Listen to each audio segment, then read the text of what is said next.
Olá, professores e estudantes, sejam bem-vindos aí para a nossa aula de Biologia. Eu sou o professor Dayson Jardim e vamos ver aí o que temos na nossa aula 5. Objeto de conhecimento, teorias relacionadas à vida, modelos explicativos da matéria, história e filosofia da ciência, natureza da ciência, aspectos culturais, sociais, econômicos e políticos. No detalhamento, nós vamos ver sobre evolução, teoria do Big Bang e origem das espécies. Então, caderno e caneta na mão e vamos para a nossa aula.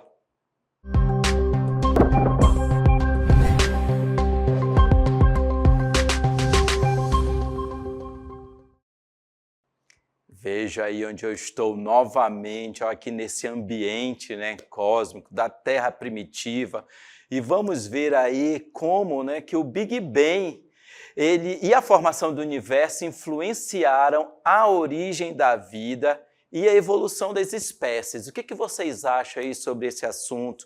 Sobre essas teorias aí do início da formação do universo. Então, ocorreram vários eventos cósmicos, né, para que essa formação do universo, aí a Terra primitiva, como nós estamos vendo aqui, se formasse. E a partir daí também todo o sistema solar, né, os impactos ambientais, né, os vários impactos que ocorreram aí nessa Terra, também para que houvesse as condições de origem da vida.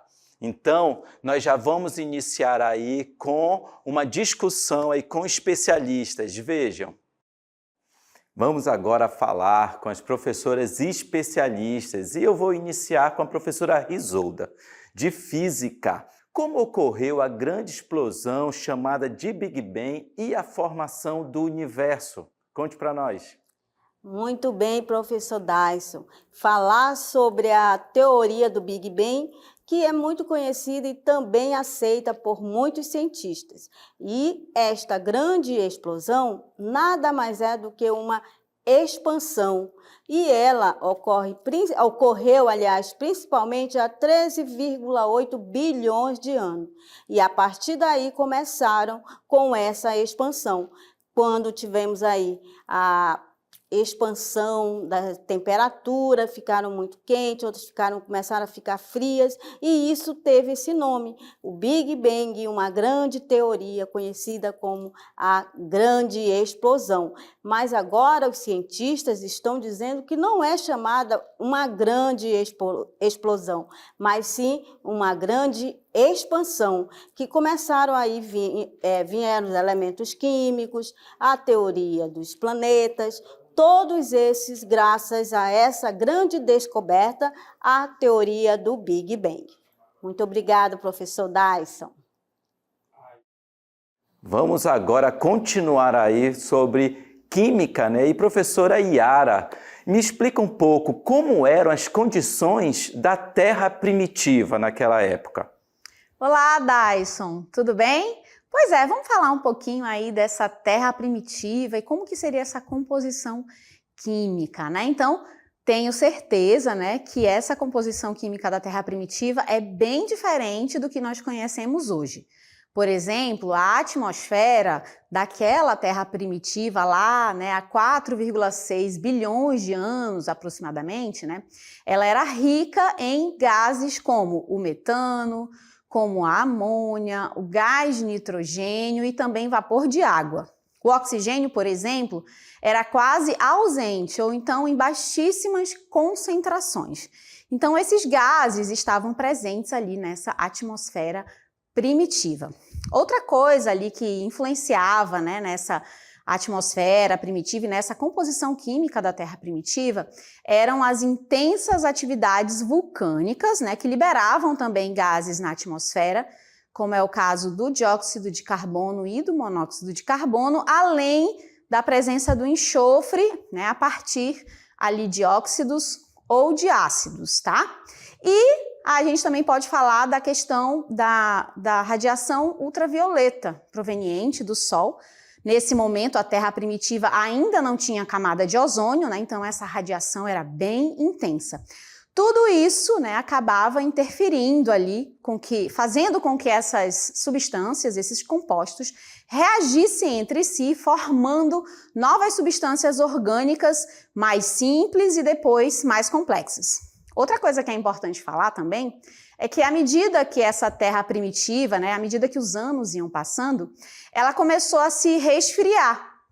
Né? E com o resfriamento da Terra primitiva, a água líquida começou a aparecer também, né, a partir do processo de condensação, tá? Então, todos esses fatores, né, de alguma maneira, influenciaram para dar origem à vida como nós conhecemos. E a composição química, com certeza, desempenhou um grande papel, né, nessa formação, nessa construção da origem da vida. Espero que vocês tenham entendido aí um pouquinho sobre esse tema, né, da composição da origem da vida. Até uma próxima, professor Dyson.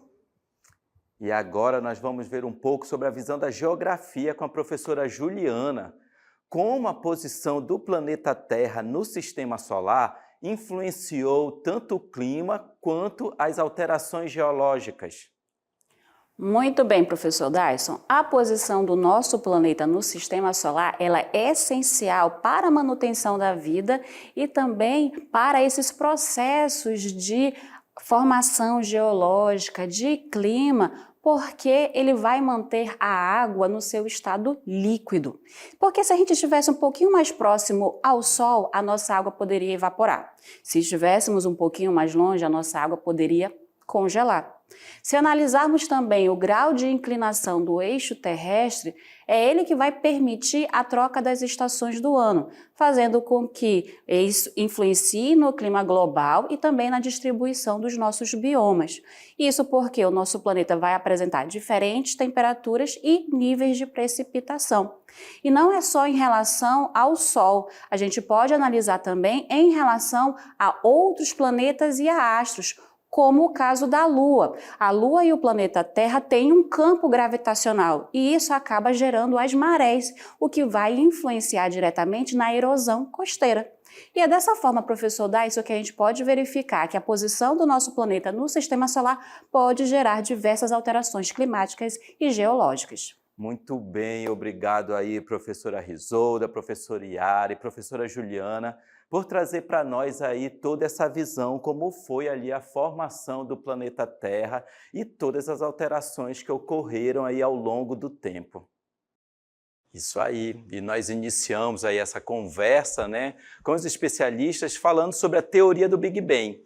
A teoria do Big Bang, ele é a teoria cosmológica mais aceita atualmente para explicar a origem do universo. Tá? Então, a partir dessa teoria, o universo teve origem aí, né, com a proposição em 1920 pelo astrônomo e padre jesuíta George Henry Lamaitre. Então, vejam aí que teve estudos sempre para que esses conhecimentos científicos aí cheguem até nós, teve vários estudiosos que puderam então afirmar que a origem do universo ele teve seu início, né, a partir de uma grande explosão de um átomo que era chamado de átomo primordial, há cerca de 13,8 milhões aí de anos, tá? A partir de uma partícula muito densa e quente. Então, esse átomo primordial, ele é ali, a partir dessa explosão, né, dessa partícula muito quente e densa,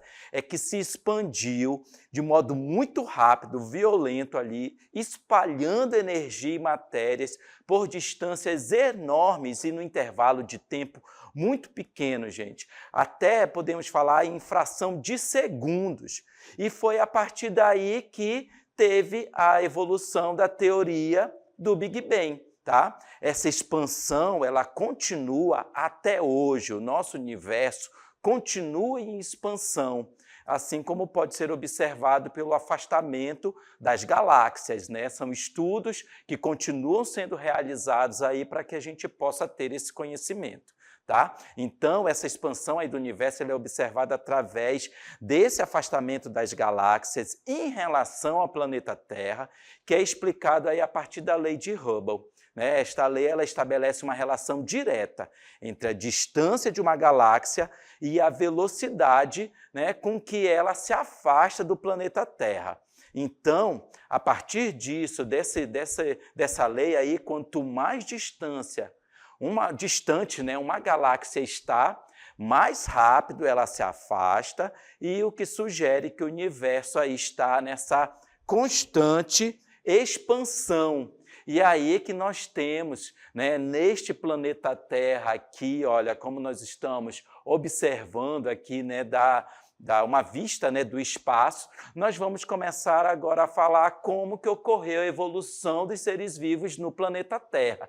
E isso estava intimamente associado, né, a essas transformações que a Terra foi tendo ao longo do tempo, desde quando ela tinha lá 4,5 bilhões de anos, a chamada, né, Terra primitiva, e aí ela foi se evoluindo, ocorrendo as suas transformações, né, na sua superfície até nós termos o planeta Terra como habitado hoje, né, como nós observamos hoje, desde seres primitivos, como bactérias, algas e micro-organismos, e como nós também observamos nesta transformação, nesta evolução do planeta Terra, também ocorreu a observação do aumento, né, dessas plantas fotossintetizantes e da produção aí do oxigênio, tá, ali por volta de 3,5 milhões de anos atrás,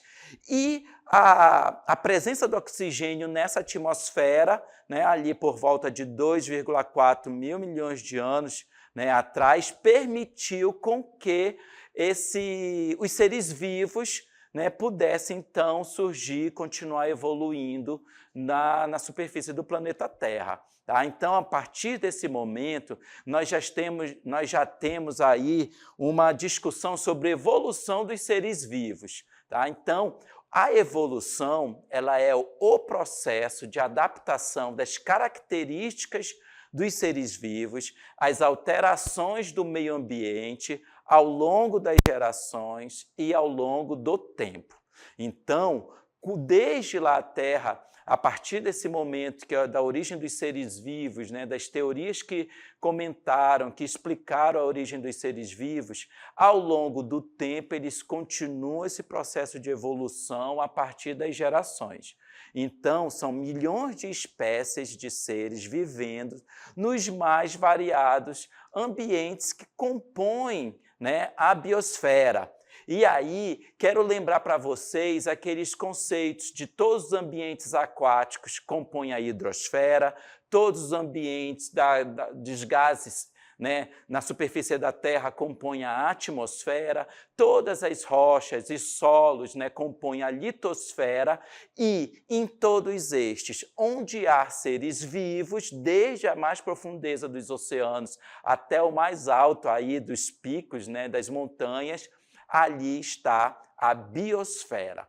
E para que esses seres vivos pudessem continuar evoluindo, nós temos aí 3 acontecimentos, vejam, que é o processo de seleção natural, que vai levar à adaptação dessas espécies a qualquer características do meio ou intervenção que ocorra nesse meio onde elas vivem, e a partir daí nós vamos ter a diversidade biológica. Tá? Então vamos iniciar explicando sobre a seleção natural. Né? O processo de seleção natural ele é um mecanismo evolutivo que se baseia na sobrevivência e reprodução diferencial de indivíduos de uma população. Então, ele tem aí pontos que estão muito relacionados, né, aos princípios, né, aos principais pontos da teoria da evolução proposta por Charles Darwin, né, que teve lá seu período de vida até 1882. Então, nós temos aí seres vivos que estão totalmente adaptados a meios muito inóspitos, muito rústicos, né? E que isso ocorreu ao longo do tempo. Então, a partir daí, essa adaptação, ela é a capacidade de sobrevivência e de reprodução, né, de uma espécie em determinado ambiente, como adaptações em estruturas físicas, comportamentais e fisiológicas, né, que aumentam a aptidão de um organismo ao ambiente. Então, essa adaptação aí, ela ocorre desde, como vocês estão vendo esses dromedários, desde a falta de água, né, ou a pouca quantidade de água, variações de temperaturas muito bruscas, tá? Então, essa constantes adaptações dos vários seres vivos ao ambiente levou à grande diversidade biológica que nós encontramos em todos os biomas, né, do planeta Terra, no caso, que compõem a biosfera. Então, sobre a diversidade biológica, nós temos aí que a evolução, né, ela resultou em uma diversidade de formas de vida na Terra, desde micro-organismos simples até organismos complexos, como plantas e animais. E essa diversidade biológica, nós estamos vendo aí nesta árvore evolutiva dos seres vivos, é o resultado da interação entre os processos evolutivos e mudanças ambientais ao longo do tempo geológico. Então, inicialmente aí na ilustração nós temos o reino Monera, em seguida evoluíram os reinos protistas, e aí o reino Plant e o reino Fungi, né, eles tiveram ali o mesmo período, mas caminhos diferentes na evolução, e também o reino Animalia, né, onde todos os animais ali, desde invertebrados até os vertebrados, tá bom? Então, essa diversidade biológica, ela veio aí passando por todos esses processos de seleção natural, adaptação do ambiente, e que isso surgiram ali, elas puderam ser observadas a partir das evidências da evolução. Essas evidências da evolução, elas permitem afirmar que as espécies sofreram modificações ao longo do tempo. Então, nós estamos vendo aí imagens de um fóssil, ele é chamado de trilobita.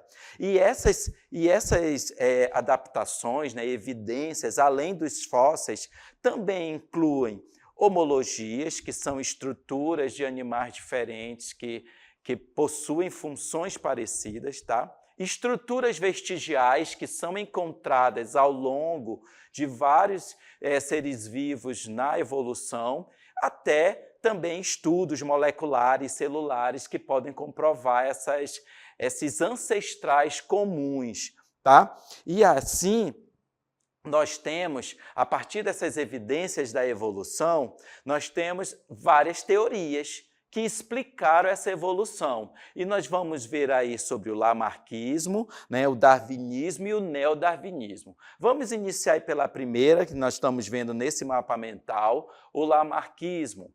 Ele foi proposto por Jean-Baptiste, né, Lamarck, que defendia que características adquiridas durante a vida de um organismo seriam transmitidas aos seus descendentes. Então, a ideia foi posteriormente refutada, né, negada pela genética. Então, a partir daí, nós temos que esses seres vivos, né, na teoria de Lamarck, do lamarquismo, foram uma das primeiras teorias aí que explicaram a evolução dos seres vivos, né?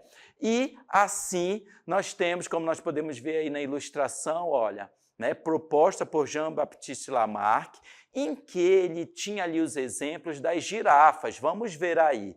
Para explicar a evolução, ele sugeriu duas leis, leis de uso e desuso, né, e lei da herança dos caracteres adquiridos. Então, nós estamos vendo aí essas várias girafas que estão querendo acessar as folhas. Então, o ancestral comum dessas girafas tinha um pescoço curto e, conforme elas não conseguiam se alimentar, elas morriam. E aquelas que foram conseguindo se alimentar transmitiam aos descendentes esse pescoço alongado das girafas, até que nós temos as girafas como hoje, né? Então, a lei do uso e desuso diz que as partes do corpo utilizadas com mais frequências se tornam mais desenvolvidas, enquanto aquelas pouco utilizadas atrofiam. Isso acontece conosco também. Se nós não exercitamos um músculo, ele atrofia, ele não está desenvolvido. Não se desenvolve, né, no caso. Tá? E aí, ainda assim, na teoria de Lamarck, tem outra teoria que é a lei da herança dos caracteres adquiridos. Tá? Então, as características adquiridas durante a vida podem ser transmitidas aos descendentes. Isso aconteceu aí nas aves, né, pernaltas ou nas garças. Elas desenvolveram essa característica aí para poder proteger as penas, proteger dessa umidade do ambiente. Tá? E as teorias da evolução de Lamarck, ele também teve pontos positivos e negativos. Vejam aí que tiveram, né, pontos falhos da lei do uso e desuso, em que uma discussão sobre a premissa de que essa lei do uso e desuso pode modificar características predeterminadas pelos genes. E as limitações das características da herança dos caracteres adquiridos, ela mostra a impossibilidade de transmitir características adquiridas, né, aos descendentes devido à ausência dessa informação, né, ali no material genético, tá bom? Então, continue estudando aí sobre a teoria que eu já comentei, mas ainda temos outra aí sobre o darwinismo, tá? Outra teoria da evolução, vamos ver, né, o darwinismo ele foi proposto por Charles Darwin, né, e que a teoria enfatiza que a seleção natural é o principal mecanismo da evolução, no qual os indivíduos mais adaptados ao ambiente têm mais chance de sobreviver e de se reproduzir. Então, com o darwinismo, nós temos aí que ele reúne as ideias evolucionistas propostas por Charles Darwin, né, e se apoia em 2 pilares, a ancestralidade comum e a seleção natural. Tá? Então, vamos ver aí, né, olha a imagem de Charles Darwin, né? Ele teve aí uma super, né, descoberta ou os estudos que ele apresentou, e a ancestralidade, vamos ver aí a primeira, essa ancestralidade comum sustenta que todos os organismos vivos descendem de um ancestral compartilhado. Então, ao longo do tempo, sofreu modificações e originou novas espécies por meio de um processo chamado descendência com modificação. Então, é errado nós falarmos que o homem veio do macaco. Não. O certo é que tanto os macacos, né, quanto o homem, tiveram ancestrais comuns e que, ao longo da evolução, eles tomaram caminhos nessa evolução, lá do processo de adaptação e diversidade biológica, né, que tem ancestrais comuns, tá bom? Então, eles compartilham de um mesmo ancestral. O outro aí, vejam, que é a seleção natural. É o processo pelo qual as características favoráveis são selecionadas e transmitidas às gerações futuras, enquanto características desfavoráveis tendem a ser eliminadas. Então, aquelas girafas que não têm o pescoço suficiente, alongado suficiente para chegar às árvores, elas não conseguem se desenvolver, morrem, né? Não se reproduzem. E aquelas outras que, ao longo do tempo, conseguiram alongar o seu pescoço, isso não é no mesmo momento, eles têm que se reproduzir, os descendentes, eles desenvolvem, eles levam consigo essa característica e sobrevivem, tá bom? Então, o processo aí desses organismos, eles vivem em constante competição pela sobrevivência, e apenas aqueles mais aptos são capazes de sobreviver, reproduzir-se e passar as características vantajosas para os seus descendentes. Então, como digo aí para vocês, que na floresta, se nós temos uma onça e uma capivara ali, o predador onça vai correr atrás da capivara. Se essa capivara não for suficiente para fugir do predador, né, se a presa não for suficiente para fugir do predador, o que vai acontecer ela não tem as características, né, de rapidez para poder transmitir aos seus descendentes, morre, né? E aquelas que conseguem fugir têm essa característica e conseguem se reproduzir e desenvolver, compartilhar geneticamente para os seus descendentes essa característica. Vamos ver aí que na teoria da evolução de Darwin também ocorre seleção natural. Essa seleção natural depende de alguns pontos essenciais: da variabilidade genética, da diferenciação na reprodução e também na transmissão hereditária dessas características. E, como a que eu comentei anteriormente, ela também possui limitações. Vejam aí que no darwinismo, as limitações da teoria, ela está ali pela falta de conhecimento sobre genética naquela época de vida de Darwin. E também sobre a incapacidade de Darwin em explicar como surgiram ou eram transmitidas essas características aos organismos, tá? Então, nós vamos agora para a nossa terceira teoria, que é o neodarwinismo, né? Teorias da evolução. Vamos ver aí que o neodarwinismo ela é uma síntese das ideias de Darwin, né? E Gregor Mendel e Hugo de Vries. Afirma que a seleção natural é o motor da evolução e introduz conceitos de mutações, recombinação genética e deriva genética, né? O quanto que essa genética aí tem muita importância nesse processo, tá?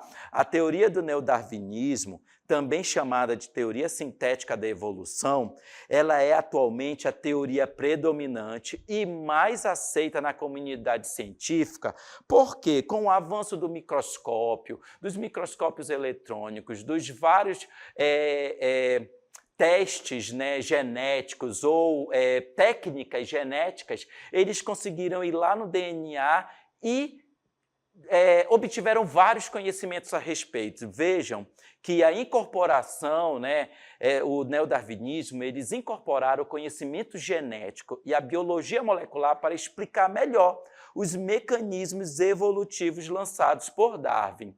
Então, esses fundamentos do neodarwinismo, eles trazem aí consigo, né, a teoria da seleção natural de Darwin com os conhecimentos genéticos que foram adquiridos aí com essas várias técnicas, né, de estudos genéticos.